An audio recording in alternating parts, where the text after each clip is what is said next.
देखिए ये कुछ और नहीं, हमारे देश की दूसरी सबसे पवित्र नदी यमुना है और ये पहली नदी है जहां पे आप देखोगे तो दूर दूर तक आपको पानी नहीं दिखेगी, सिर्फ झाग दिखेगा, सिर्फ झाग दिखेगा आपको। ये सिचुएशन है और मैं अभी कालिंदी कुंज घाट पे हूं। आज 14 मई 2023 का दिन और ये हालत है यमुना नदी की। और आप देखेंगे झाग में जो है ये आपको दिखेगा, ये झाग में।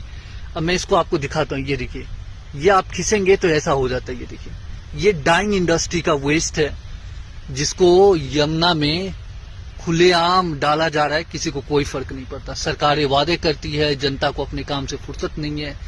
हमारे देश की सारी नदियों का हाल ये होता जा रहा है और बर्बाद होते जा रहे। देख लीजिए, ये डाइंग इंडस्ट्री का वेस्ट है और क्या ही बोलूं। आप देखेंगे कि देखिए पत्थर के कलर ये कैसे कर देते, पत्थर को देखिए कैसा बना दिया इसने। तो आप सोच लीजिए नदी की क्या हालत करेगी।